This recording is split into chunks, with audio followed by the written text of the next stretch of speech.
Stacey, cycle 3, week 17. Starting with geography, we're doing the rivers on the east side of the United States. So here's our map. We're going to start all the way up here in the northeast, the green one. That's our St. Lawrence River. And just coming down here to the pink one, it goes through Ohio, so it's Ohio River. Then we have that big blue one that goes right down the middle of our United States. That's our Mississippi River. Up here, this big long red one is Missouri River. And finally, we have our orange one is Arkansas River. So we're going to sing this week and next week's rivers to Hush Little Baby. St. Lawrence River, Ohio River, Mississippi River, Missouri River, Arkansas River, these are the rivers in the east.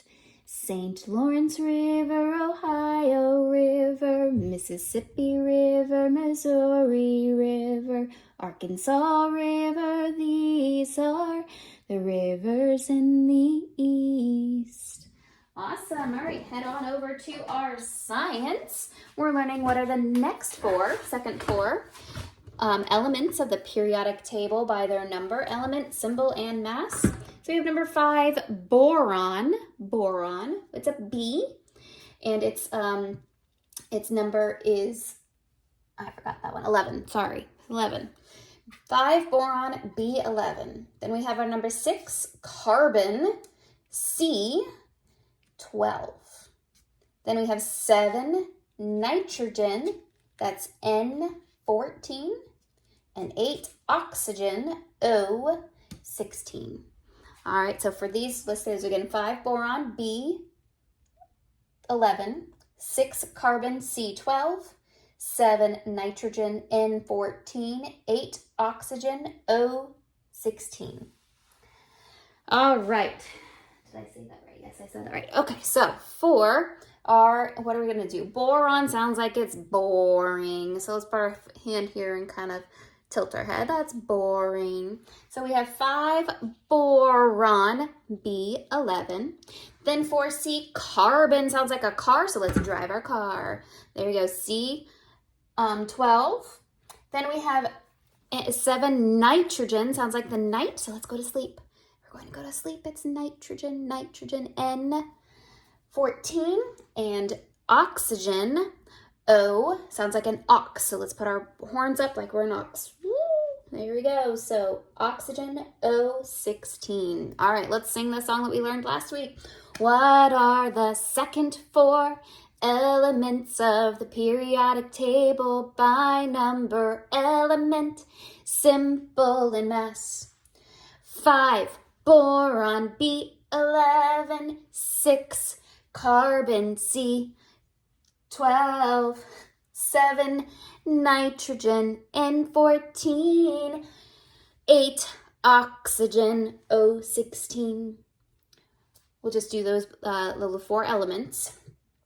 5, boron, B11, 6, carbon, C12, 7, nitrogen, N14, 8, oxygen, O16. All right, let's move on. We have our history sentence this week. Please tell me about the 19th Amendment. Elizabeth Cady Stanton and Susan B. Anthony led the women's suffrage movement in the United States, resulting in the 19th Amendment in 1920 that granted women the right to vote. So for Elizabeth Cady Stanton, we're just going to do the letter E, which is like this. There's our E. We've done that before. So Elizabeth Cady Stanton. And then Susan, we're going to do an S, which is our fist with our thumb on top for an S. Susan B. Anthony. And so they led, so we're going to kind of march. There we go. We're leading our march. The women's suffrage movement in the United States. Puts our hands over our chest here. So resulting in the 19th Amendment, we're going to learn 2 different numbers today. 19th, so you're going to take your finger and your thumb here and put them together like this. You're going to have it face yourself and then go kind of flick it back and forth. That's 19. 19. So for the 19th Amendment, and it was in 1920, so let's learn a 20 too. So 20, you're going to put these fingers down and you got these two and kind of like a beak, like a bird's beak. So that's 20. All right, so that was 1920, and it granted, so let's give them over, it granted women the right to vote. So we're going to check our boxes. Check. All right, so Elizabeth Cady Stanton and Susan B. Anthony led the women's suffrage movement in the United States, resulting in the 19th Amendment in the 1920s that granted women the right to vote.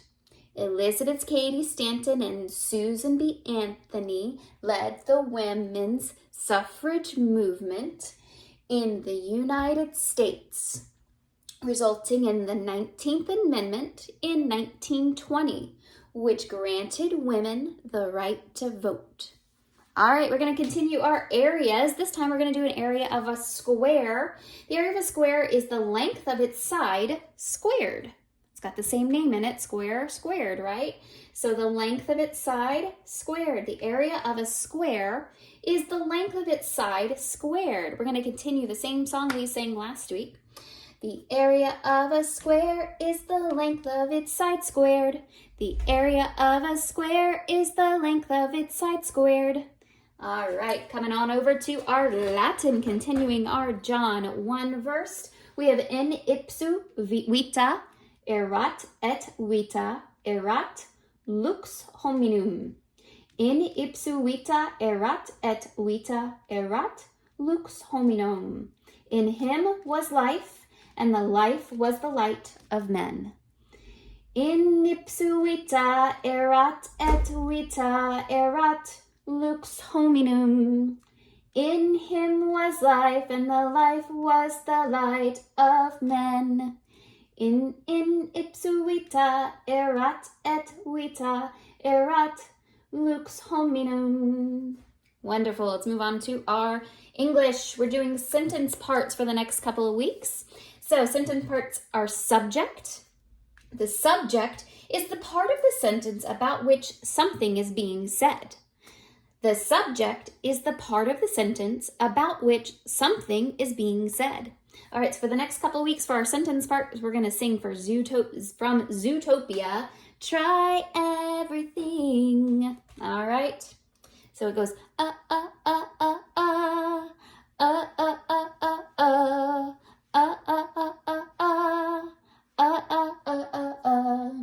The subject is the part of the sentence about which something is being said.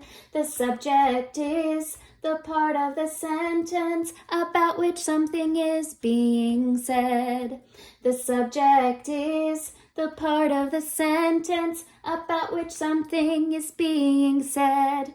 The subject is the part of the sentence about which something is being said. Timeline, we have Napoleon, crowned Emperor of France, the liberation of South America, the War of 1812, the Missouri Compromise. Immigrants flocked to America, the Monroe Doctrine, and the Romantic period of the arts. All right, so let's learn those signs for that. We start with Napoleon, and any time that we say Napoleon, we pretty much do the same sign. We put our hand up in our pocket like this, or on our jacket like this. So Napoleon, crowned Emperor of France. The liberation of South America, we're gonna take our hands and go, yay, we're free! The liberation of South America.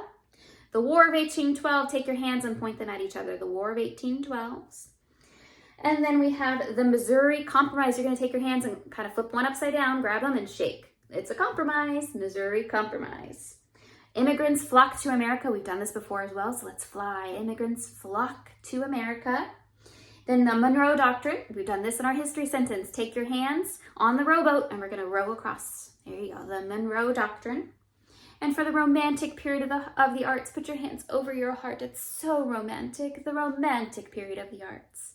All right, let's sing that all together. Napoleon, crowned Emperor of France. Liberation of South America. The War of 1812, the Missouri Compromise.